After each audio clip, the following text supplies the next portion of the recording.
En otra ocasión hablamos de diversas antropologías teológicas clásicas. Ahora vamos a hacer una reflexión global. ¿Cuáles son los datos que nos aportan las antropologías teológicas clásicas? En el marco del siglo XX y del Concilio Vaticano II, que es donde estamos haciendo nuestra reflexión,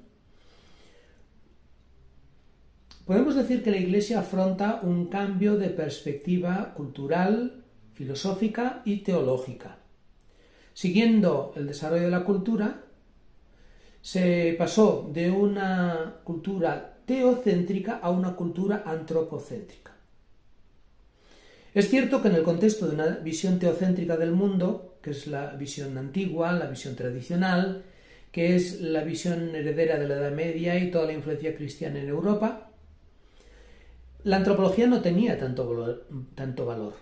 En cambio, en la medida en que ha ido prevaleciendo una visión antropocéntrica, nace una antropología teológica mucho más importante, recogiendo elementos de otras disciplinas teológicas y organizándolas en diálogo con una antropología filosófica. Yo creo que se podría decir que la antropología teológica, a partir del siglo XX, en el siglo XXI y en adelante, es el elemento central de diálogo de la teología, de la fe, de la religión con la cultura. El eje, el quicio del diálogo, el goce del diálogo con la cultura, con la sociedad, con el mundo, es el ser humano. La antropología teológica no tenía excesiva importancia, pero en la cultura actual y contemporánea ha de ponerse al día y asumir la responsabilidad de dialogar con el mundo de hoy y las culturas actuales, que presentan multitud de antropologías desde perspectivas diversas: física, cultural, social, económica, política, psicológica, médica, pedagógica, geográfica, etcétera, etcétera. ¿Cuál es el marco y el esquema general de las antropologías teológicas clásicas? Tradicionalmente se han apoyado en una antropología filosófica, pero poniendo por delante, evidentemente, los datos de la revelación divina. Se plantean entonces su origen y su fin y se considera el ser humano en su globalidad, en unidad. Utiliza la razón humana para sacar conclusiones, pero subordinada a la experiencia de fe. La religión u otras formas de espiritualidad están presentes en todas las culturas y sociedades y tienen funciones sociales, aunque no todos los individuos las asuman, ya que pone al ser humano frente a un nuevo dilema que no es fácil de conciliar. Es el dilema, es el debate de la fe y la razón.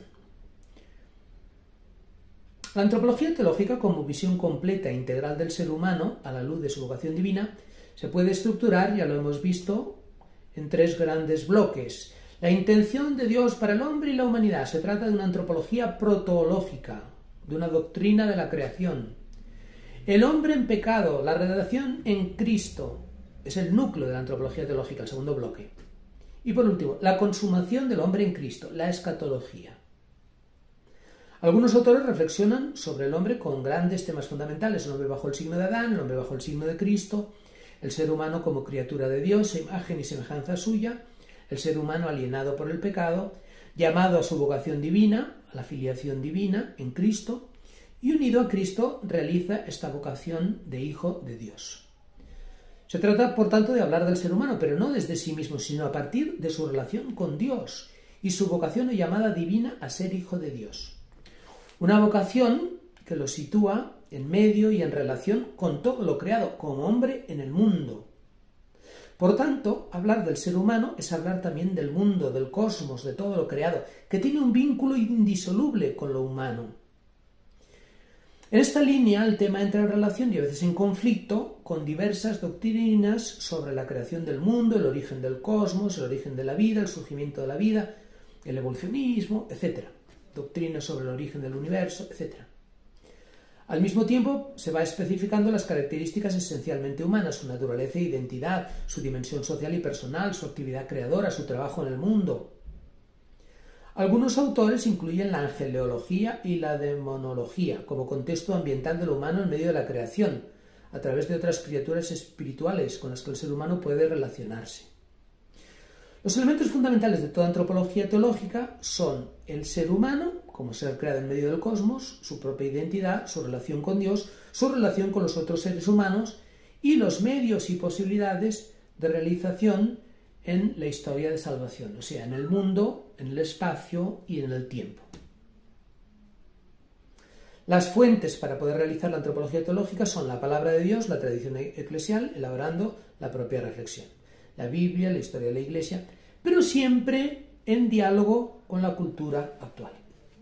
Por tanto, tenemos una serie de temas fundamentales de antropología teológica, una teología de la creación, que da el marco general, el hombre como imagen de Dios, que contiene en sí una imagen divina que se realiza en Cristo, la antropología se ilumina en la cristología, la cuestión de lo sobrenatural, la naturaleza humana necesita de la gracia para realizar una plenitud a la cual está llamada, la vocación a la comunión con Dios. Hay una reflexión sobre la condición del hombre en pecado, el pecado original como realidad de historia humana que condiciona la existencia, la experiencia de la libertad y la responsabilidad humana y la llamada a la justificación en Cristo.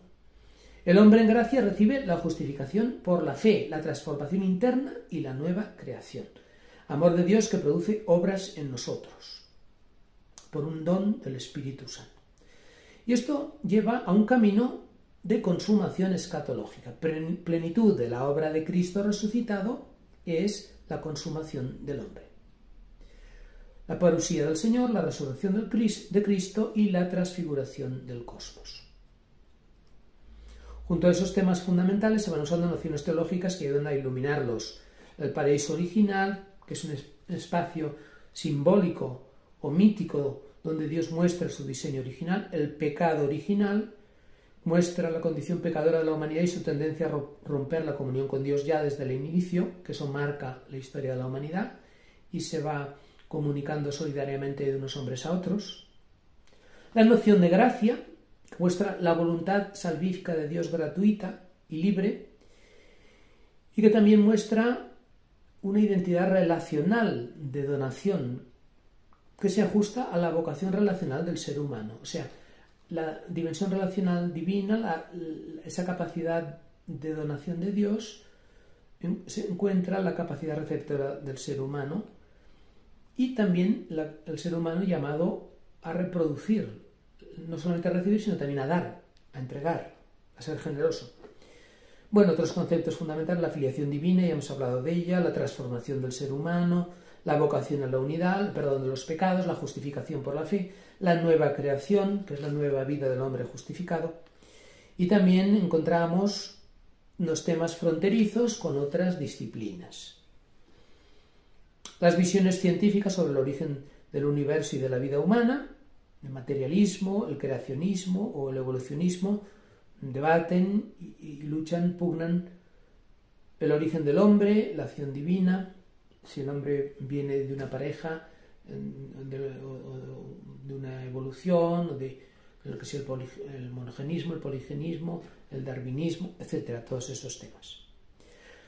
De aquí nos lleva al problema filosófico del alma y del cuerpo, que parece apuntar hacia una dualidad. Hay una dualidad de sustancias.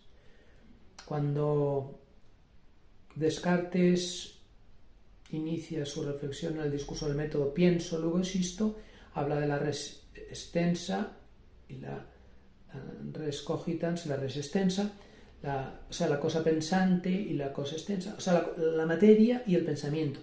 Se va en línea dualista, entra el dualismo en el pensamiento cristiano y eso es una opción, pero más bien hay que ir definiendo el auténtico pensamiento bíblico, teológico y ir separando y ir distinguiendo elementos extraños que se nos han ido introduciendo en el pensamiento cristiano, pero que no corresponden profundamente a la raíz central del mismo. Bueno, otros temas, otras nociones con los que se va desarrollando: la dignidad del ser humano, la libertad, la sociabilidad, la alienación, el problema del mal y su origen, la teodicea, el mayor interrogante que cuestiona la existencia de Dios es el problema del mal, el sufrimiento, la muerte, la injusticia. Es un problema que ya aparece en la Biblia y en la cual hay que encontrar desde la misma palabra de Dios la solución que ella nos da. Pero es un problema humano que se plantea en cada generación. ¿Por qué, si Dios existe, permite el mal, permite la injusticia, permite el sufrimiento humano, el sufrimiento de los inocentes? Y otro tema también importante, la actividad humana en el mundo, el trabajo, la mundanidad, la creatividad. Por tanto, todos estos temas han de quedar iluminados a la luz de una antropología teológica actual. También es verdad que hay unos temas problemáticos que hemos heredado de la visión clásica que chocan con el mundo actual. El problema del pecado original, la falta de conciencia de pecado, la distancia e incomprensión ante la doctrina de la gracia, la necesidad de plantear estos temas de modo más cercano a la sensibilidad y a la experiencia del hombre actual. Está el conflicto de la fe y de la ciencia, con una oposición del creacionismo al evolucionismo, el origen del universo, etc.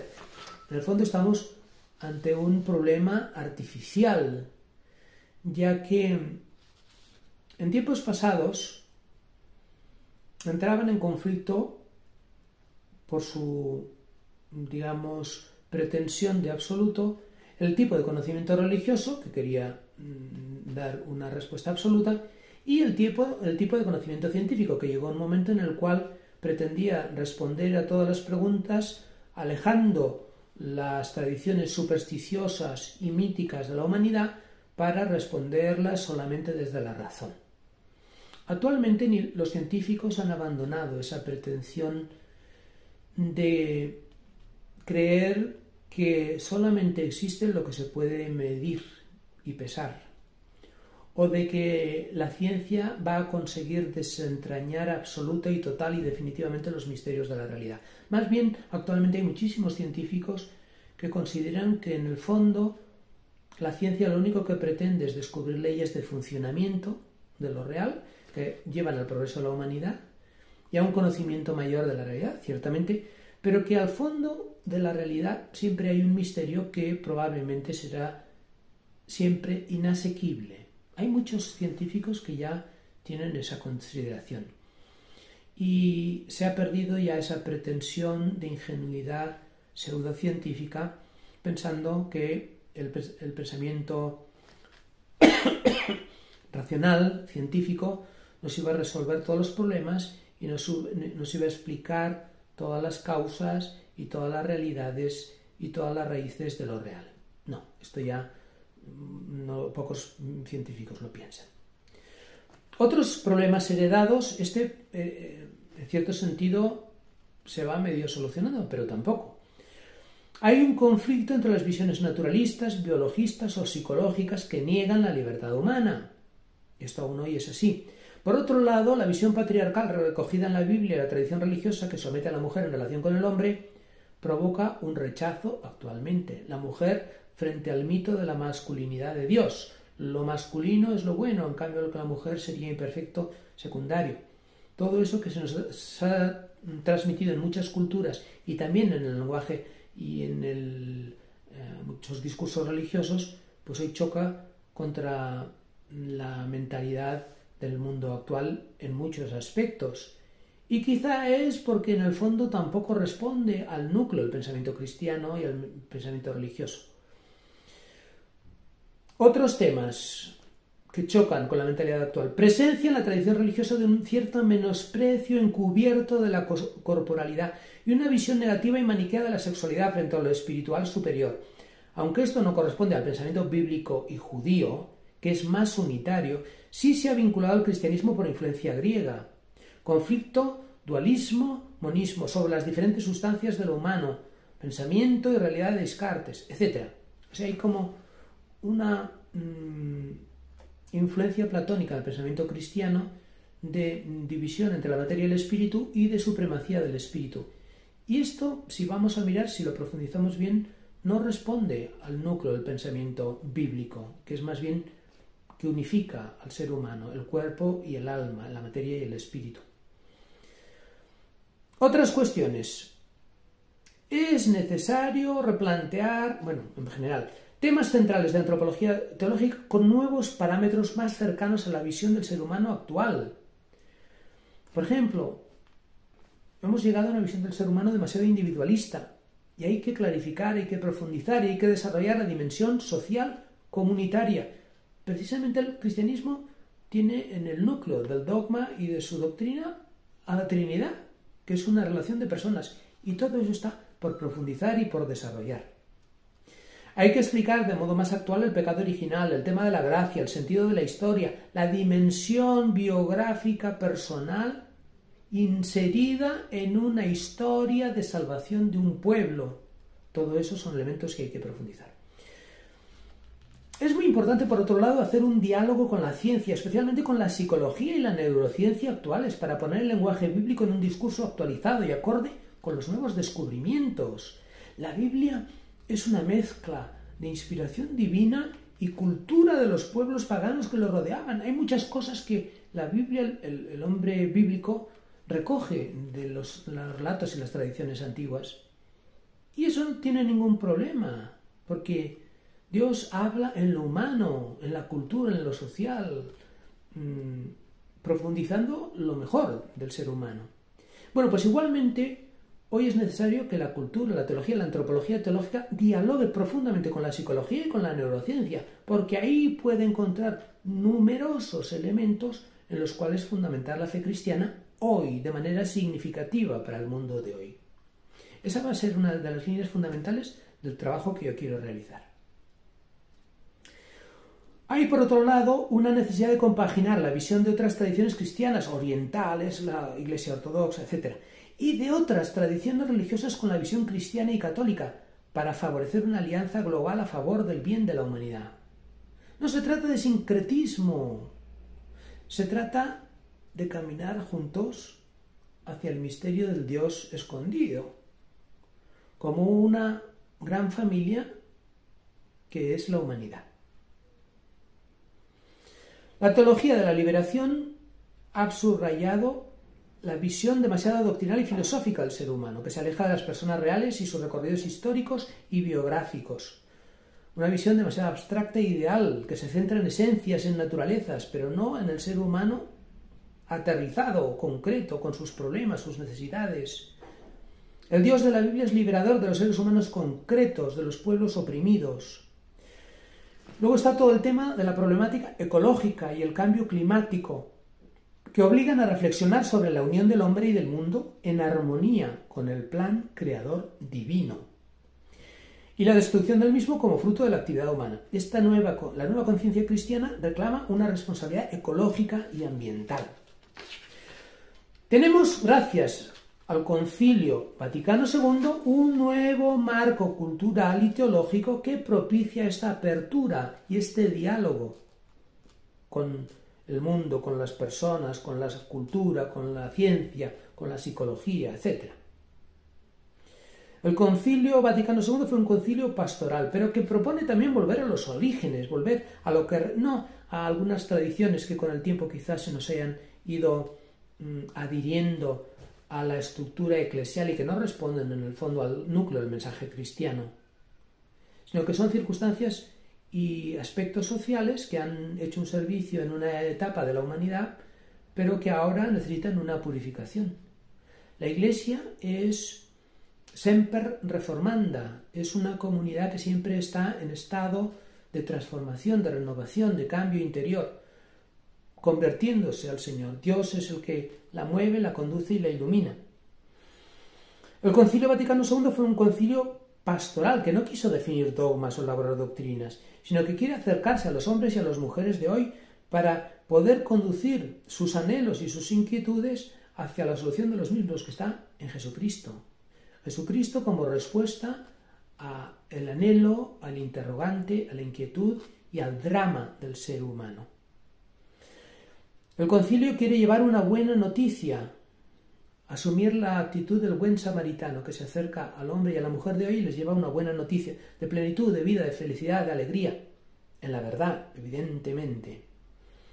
Volver a profundizar la relación cristiana profundizando en las raíces bíblicas y patrísticas, y también, en ese sentido, la liturgia que sea expresión de todo eso, de esa cercanía, de esa liberación, de esa celebración, de esa fiesta, de esa comunicación. Por eso también se celebra la liturgia en la lengua del pueblo. Y por otro lado, una visión eclesiológica de pueblo de Dios, una visión antropológica abierta.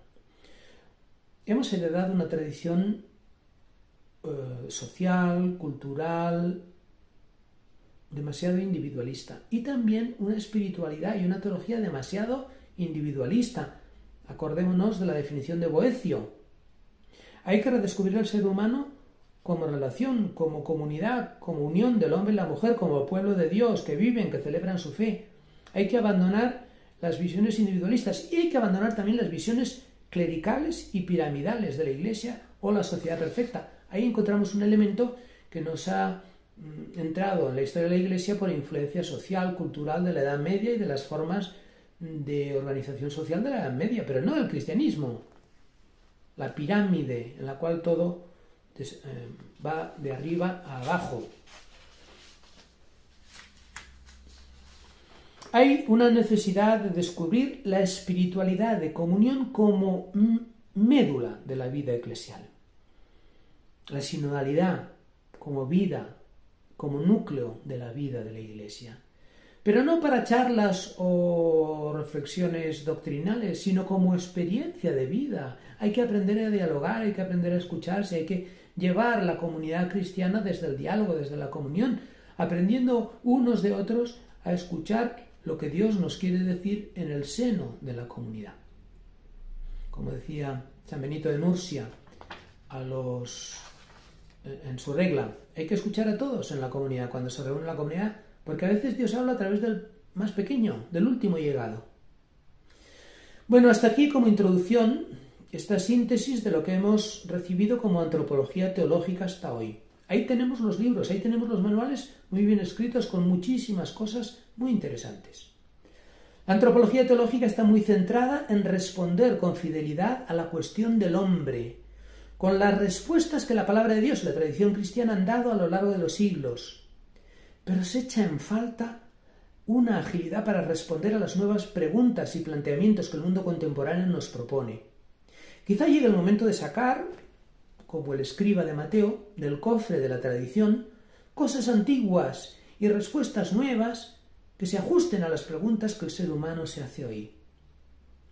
Actualmente se debe ofrecer una visión teológica del ser humano que incorpore la subjetividad, la conciencia humana, que responda al tema de la libertad y que ilumine el tema de las relaciones humanas, de la solidaridad, de la colectividad.